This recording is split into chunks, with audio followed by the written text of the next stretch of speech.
বিশেষ কোনো রাজনৈতিক দলের প্রতি সেনাবাহিনীর আলাদা নজর নেই। গোপালগঞ্জে এনসিপি নেতাদের জীবন নাশের হুমকি থাকায় তাদের সহযোগিতা করেছে সেনাবাহিনী, তবে সেখানে প্রাণঘাতী কোনো অস্ত্র ব্যবহার করা হয়নি। বিকেলে ঢাকা সেনানিবাসে এক প্রেস ব্রিফিংয়ে এসব কথা বলেন মিলিটারি অপারেশনসের পরিচালক কর্নেল মোহাম্মদ শফিকুল ইসলাম। এক প্রশ্নের জবাবে তিনি বলেন, গোপালগঞ্জে একটি অনাকাঙ্ক্ষিত পরিস্থিতি ছিল।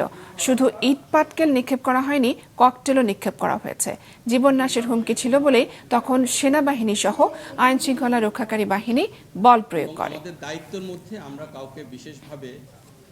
আমরা কোনো রাজনৈতিক দলকে বিশেষভাবে কখনো কাউকে সহায়তা করিনি এবং আমাদের দায়িত্বের মধ্যে আমরা কাউকে বিশেষভাবে দেখি না।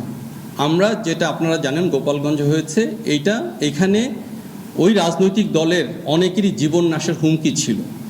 তাদের জীবন বাঁচানোর জন্যই সেনাবাহিনী সহায়তা করেছে। আত্মরক্ষার্থে আমাদের যে বাহিনীগুলো আপনার আইন শৃঙ্খলা বাহিনী ছিল, তারা বল প্রয়োগ করেছে বা করতে বাধ্য হয়েছে। এখানে প্রাণঘাতী কোনো অস্ত্রের ব্যবহার করা হয়নি।